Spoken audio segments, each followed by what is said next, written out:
I'm not ashamed to own my Lord, nor to defend his cause.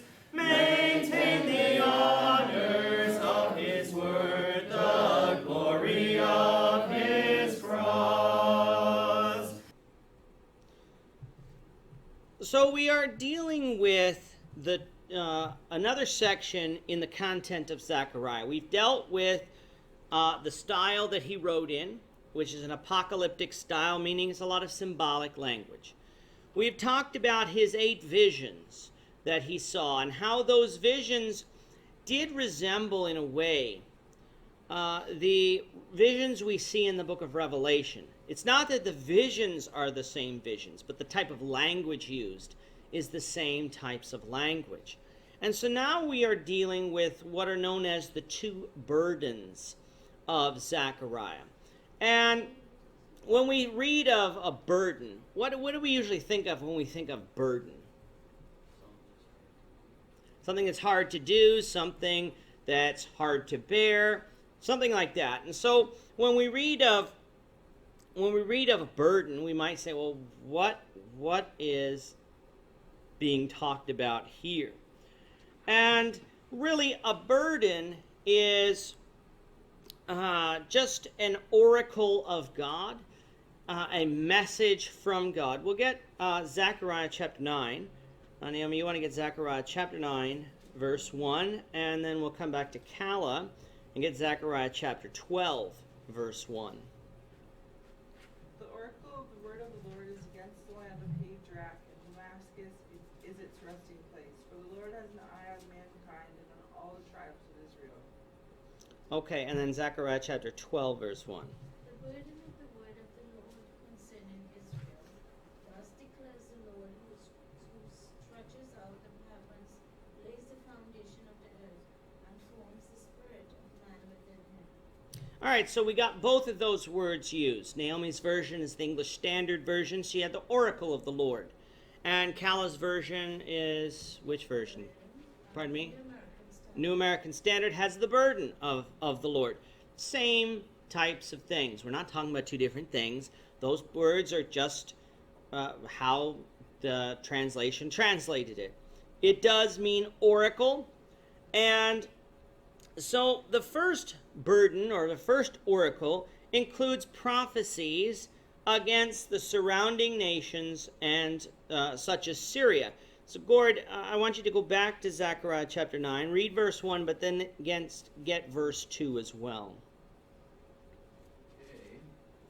The burden of the word of the Lord against the land of Hadrach and Damascus is resting place, for the eyes of men and all the tribes of Israel are on the Lord. Also against Hamath, which borders on it, and against Tyre and Sidon, though they are very wise. Okay. So, against the land of Hadrach, we would call this Syria. And the reason why we know it's Syria is because in Damascus, it's its resting place. Damascus is in Syria. It's just going by a different name in Zechariah's day. And against Tyre and Sidon, those are those 2 coastal cities on the east coast of the Mediterranean Sea, but the west coast of the what we would call Lebanon today. These 2 cities were prophesied against. They were prophesied against in other books of the Old Testament as well, that they would be destroyed. And Nebuchadnezzar came, and he dealt with Tyre and Sidon. And Alexander the Great, which would come after Zechariah, he would come, and he would destroy those cities. And so when we read of the burden of the Lord against the land of Hadrach, or the land of Syria, and then coming down to Tyre and Sidon, these are prophecies against those places. And so we have God's judgment against those places. Why would God be judging those places? It doesn't specifically say, but when God judges nations, what have they done? All right, they're off in sin. And so they could be off serving idols, which is, of course, a possibility, or they could be oppressing Israel, God's people. And so God was going to judge these people, but he's also going to provide hope for somebody else. And so we'll go back to Leister. Do you want to get verses 5 to 7 of Zechariah chapter 9?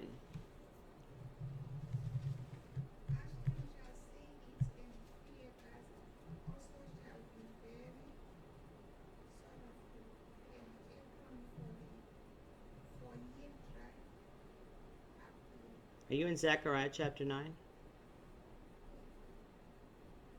Verse 3, or sorry, I'm sorry, you started again. I said verses 5 to 7. I was looking at verse 3. 5, 6, and 7.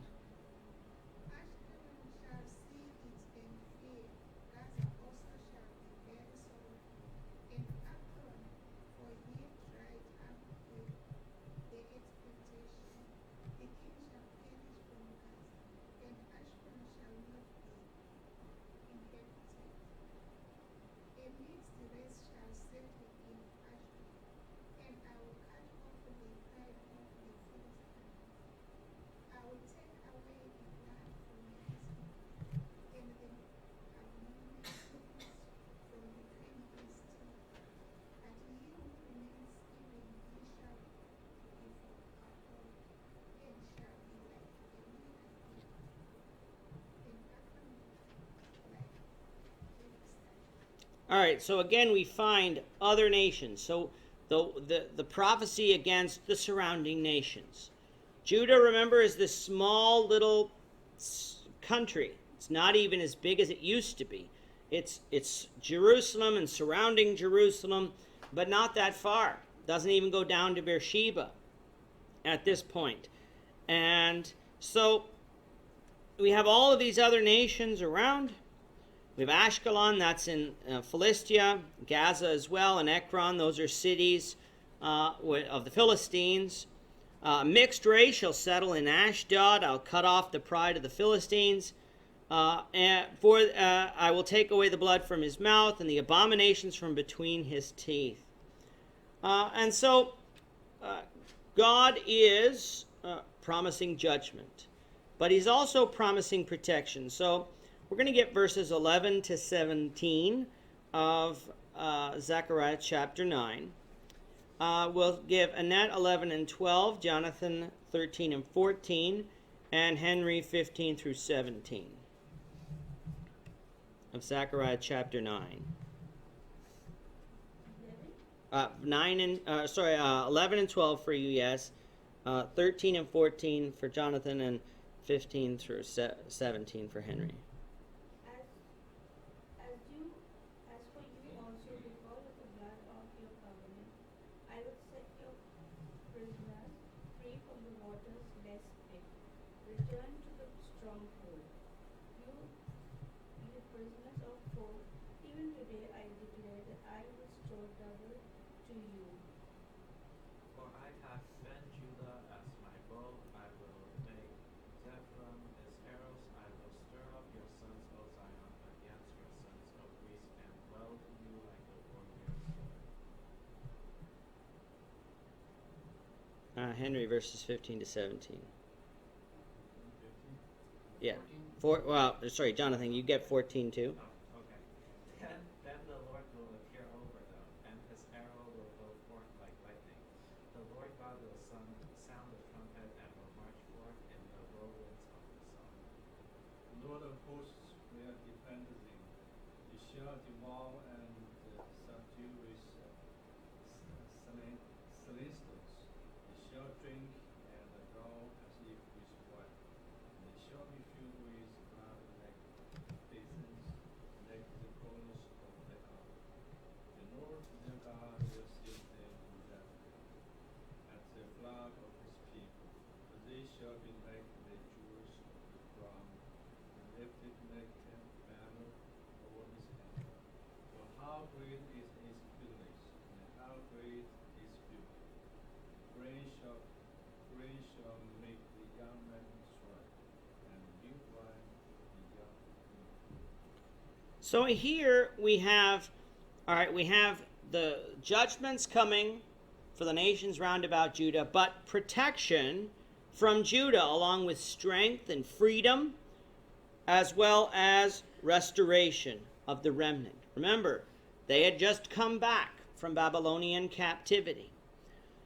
They came back as a remnant, not as this strong nation. All the nations round about them were stronger than them. And if God had allowed those nations to, Israel could have been overtaken and just completely wiped off the face of the earth. And so God told Judah, I'm going to protect you. I'm going to strengthen you. I'm going to free you. And he also gave them a promise. If we back up to verses 9 and 10, I'm going to get those just very quickly. He's going to also promise something else. Rejoice greatly, O daughter of Zion. Shout, O daughter of Jerusalem. Behold, your king is coming to you. He is just and having salvation, lowly and riding on a donkey, a colt, the foal of a donkey. I will cut off the chariot from Ephraim and the horse from Jerusalem. The battle bow shall be cut off. He shall speak peace to the nations. His dominion shall be from sea to sea and from the river to the ends of the earth. The Messiah, the coming king, was promised to Judah as well. So this burden really has two parts. Judgment of the nations, protection for Israel, as long as Israel remains faithful to him.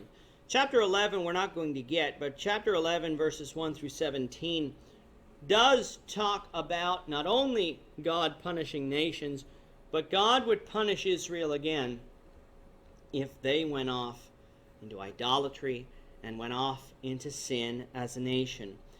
He's going to remind them, remember what happened. Remember where you came from. Don't think it can't happen again. So just because I'm promising to protect you doesn't give you the right to go off into sin. So that's the first burden of Zechariah. The second burden includes a prophecy of the survival of God's covenant people in the midst of those hostile nations. So, and again, this is more of the same sort of thing. Let's go to Zechariah chapter 12. We're going to get verses 1 to 6. We'll read one verse each. We'll start with Cherry, and we'll go 1 through 6. Chapter 12, yes.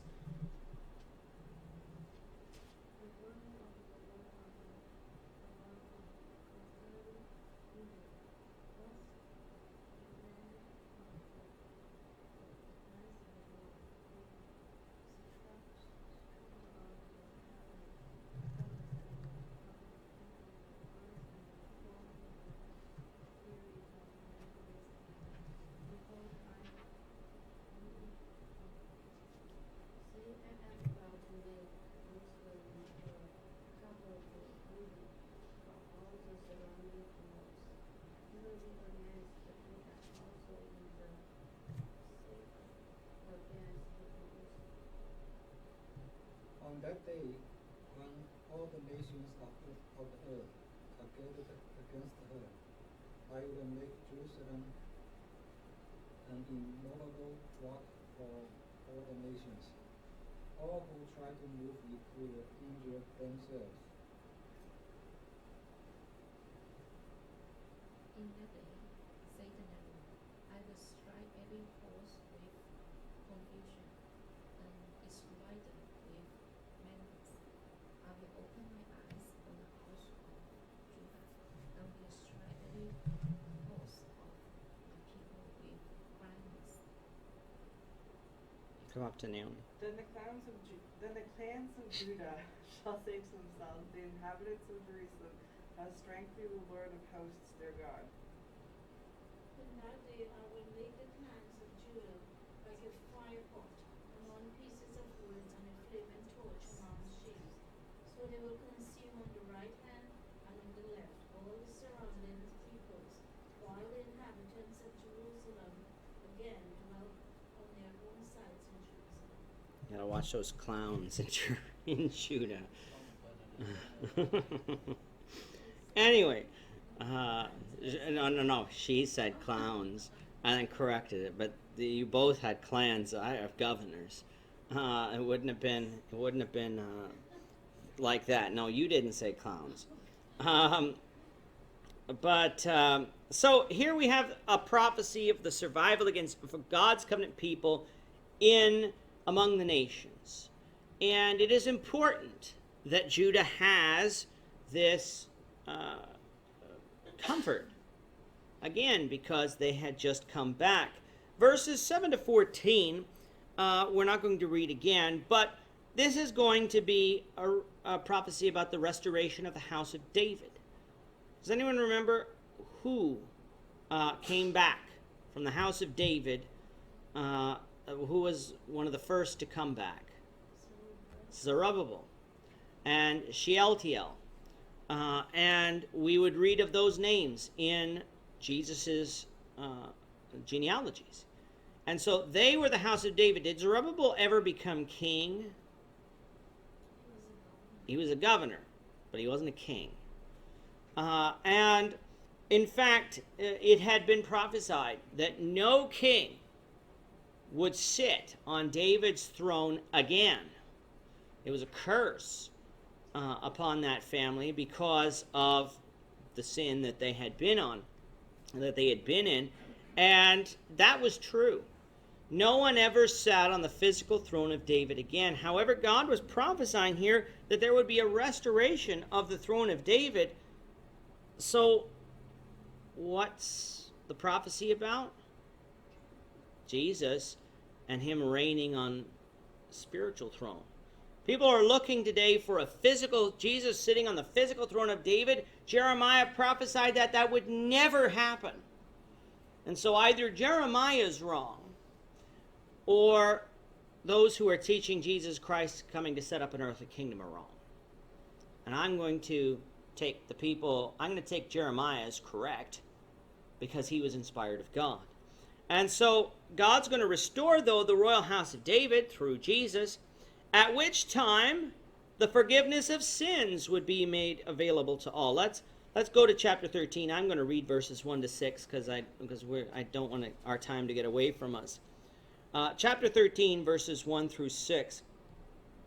In that day a fountain shall be opened for the house of David and for the inhabitants of Jerusalem, for sin and for uncleanness. It shall be in that day, says the Lord of hosts, that I will cut off the names of the idols from the land, and they shall no longer be remembered. I will also cause the prophets and the unclean spirit to depart from the land. It shall come to pass that if anyone still prophesies, then his father and mother who begot him will say to you, you shall not live, because you have spoken lies in the name of the Lord. And his father and mother who begot him shall thrust him through when he prophesies. And it shall be in that day that every prophet will be ashamed of his vision when he prophesies.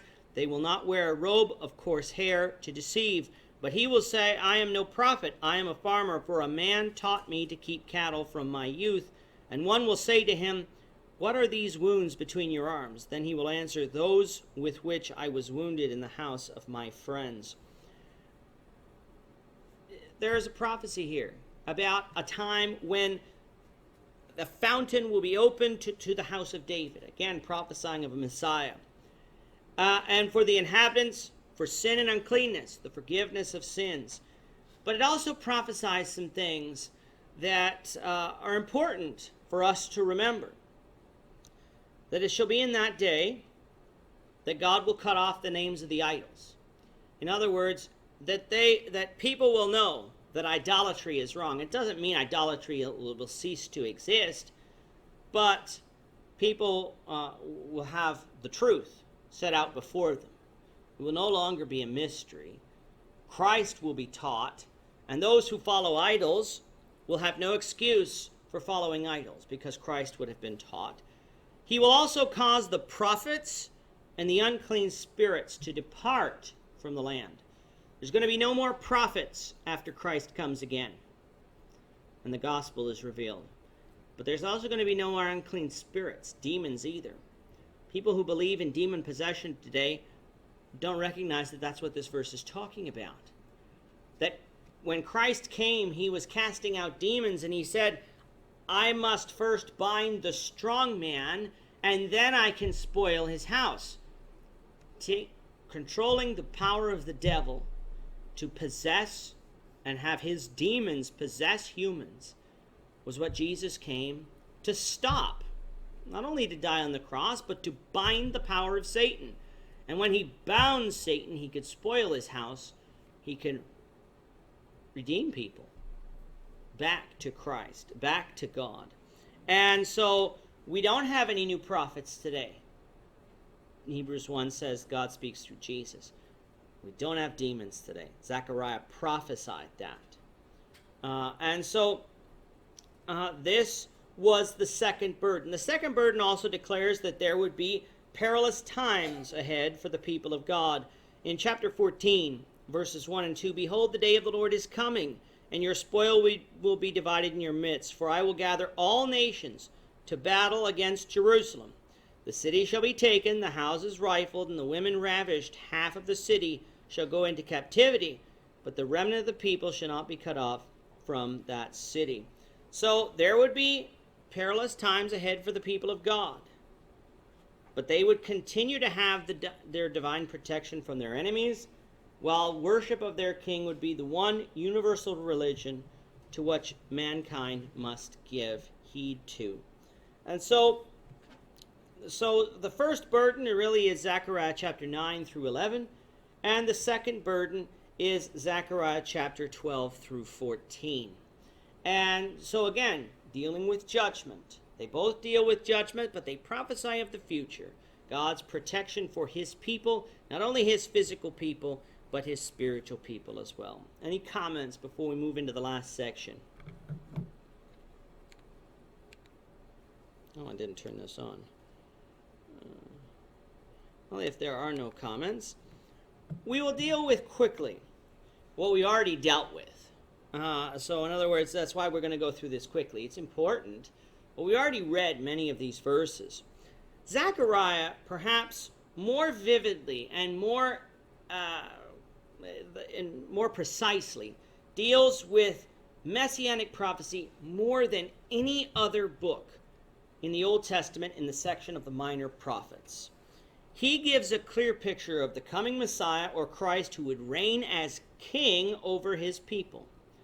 Christ is described as in Zechariah as God's servant. We have read numerous times he is referred to as the branch.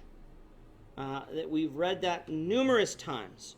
And would be foreshadowed in his work of building and ministering to the spiritual house of God by Zerubbabel, who would then rebuild the physical temple of God. So how would Zerubbabel, the governor, and Joshua, the high priest, foreshadow the position which Christ would occupy? Let's get some verses.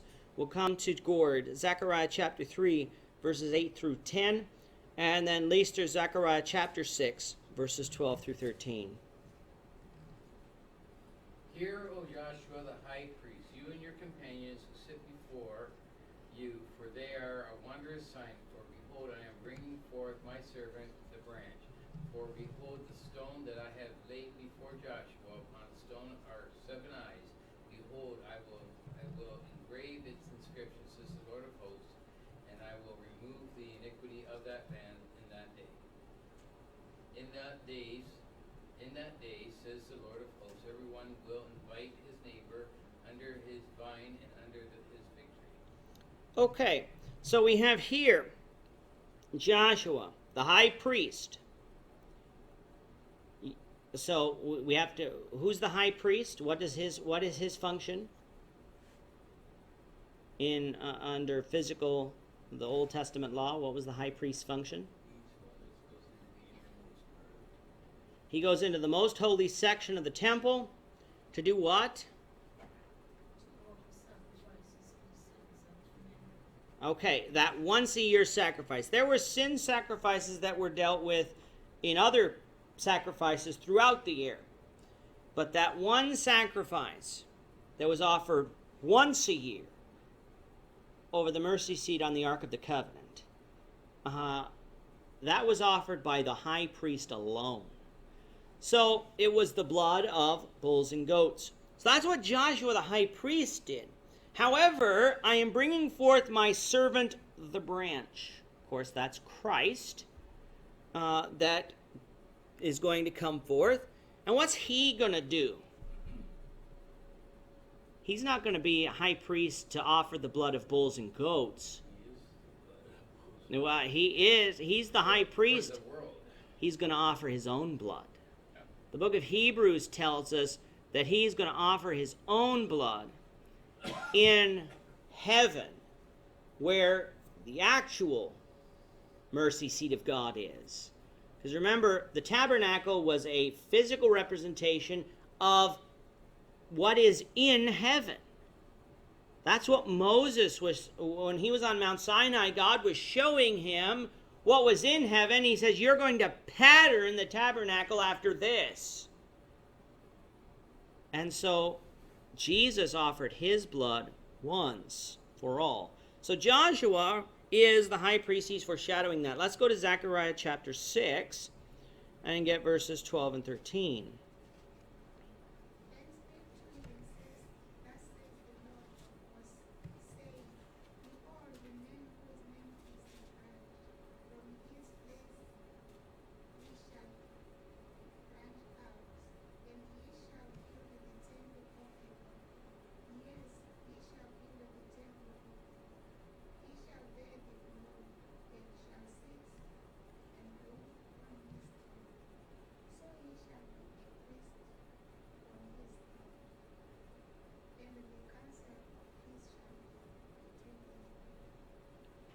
Okay, so what was Zerubbabel's job?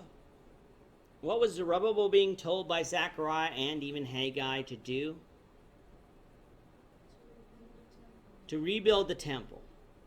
Well, there's going to be the man known as the branch. He shall branch out, and he shall build the temple of the Lord. Now, hold on a second. I thought Zerubbabel built the temple of the Lord. Spiritual temple of the Lord. Christ was going to build a spiritual temple. It's not going to be a physical temple where men and women dwell, where God dwells on this earth. It is a spiritual temple. And he's going to sit on his throne, but he's also going to be priest. So this is showing us that Christ was not only going to be king, he was going to be priest. He was going to be high priest. And that's significant because Hebrews chapter 7 is going to tell us that Jesus couldn't be high priest under the law of Moses. He couldn't be king under the Old Testament either, because kings came from the house of David. That's where kings came from. That's what God had promised David, that it would be a long line of Davidic kings. But priests came from the house of Aaron, and that was the promise to Aaron, that his family would be the priests and the high priests. Therefore, there must have been a change in law in order for a king to be priest, to be high priest as well. And so, that's how Zerubbabel the governor and Joshua the high priest foreshadow the position that Christ would occupy. Zerubbabel rebuilt the physical temple. Christ would rebuild the spiritual temple. Joshua was high priest. Christ would be high priest, but spiritual high priest. Our last question then, how would the following prophecies of Zechariah be specifically fulfilled in Christ? Let's come to a net. Zechariah chapter 9, verse 9. And then I will get, I will tell Matthew chapter 21. Zechariah chapter 9, verse 9. Rejoice greatly, O daughter of Zion. Shout, O daughters of Jerusalem. Behold, your king is coming to you. He is just and having salvation, lowly and riding on a donkey, a cloth, the foal of a donkey. Anyone remember where in the New Testament, maybe not a chapter, but where in the New Testament this is fulfilled? The last week of Christ. Yeah. Sunday before Christ was crucified, Christ rode into Jerusalem on a donkey. The triumphal entry, and that's found in Matthew chapter 21. It was in that passage we would find this prophecy of Zechariah being referenced here. That's how they would know the king. He would identify himself as king like this. This was a royal animal. We think of a donkey as some sort of, it's a workhorse animal. We don't think of it as a royal animal. It was a royal animal. It was the animal fit for a king. And so Christ was treated as king. All right, let's go to Zechariah chapter 11. Let's come back to Jonathan. Zechariah chapter 11, verses 12 and 13. Then I said to them, if it seems good to you, give me my wages, but if not, keep it. And then they weighed out as my wages 30 pieces of silver. And get verse 13. Then the Lord said to me, throw it to the potter, the lordly price at which I was priced by him. So I took the 30 pieces of silver and threw them into the house of the Lord to the potter. And you remember what this talks about. The material price, 30 pieces of silver, that's the purchase price of the land. Okay, so Judas betrayed Christ for 30 pieces of silver. Then when he saw that Jesus was being condemned, he tried to give the money back. And the Pharisees said, well, you're not going to get Jesus back. And Judas went and hanged himself. And the Pharisees came along and said, well, we can't put this money in the temple because it was the price of blood. And so they bought the potter's field. And again, unwittingly, we're fulfilling the prophecies of Zechariah here in Zechariah chapter 11. Let's go to Zechariah chapter 12. We'll come across to Henry, verse 10. That will pour on the house of David, on the inhabitants of Jerusalem, the spirit of grace and supplication. Then they will look on me with the tears. Yes, they will mourn for me as one mourns for his son, and grieve for him as one grieves for a person. Again, now, we come to the cross. They will look on him whom they have pierced. Even the book of Revelation deals with that as well. Christ would be pierced. His side would be pierced. And so Zechariah prophesies about that. Let's go to Zechariah chapter 14. Since the bell is rung, I'll get verses 16 through 21. Zechariah chapter 14, verses 16 through 21. And it shall come to pass that everyone who has left all nations which came against Jerusalem shall go up from year to year to worship the King, the Lord of hosts, and to keep the Feast of Tabernacles. And it shall be that whichever the families of the earth do not come up to Jerusalem to worship the King, the Lord of hosts, on them there will be no rain. Am I in the right chapter? Yes, I am. Okay.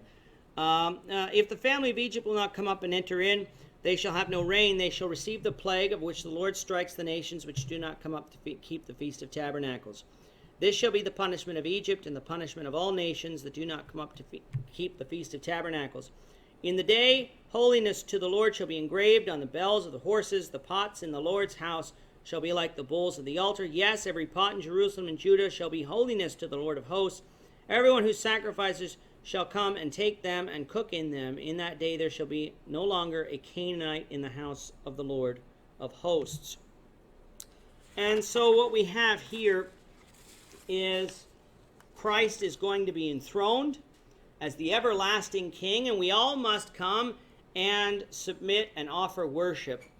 That phrase, holiness to the Lord, if you've been listening to our podcast, where was that engraved?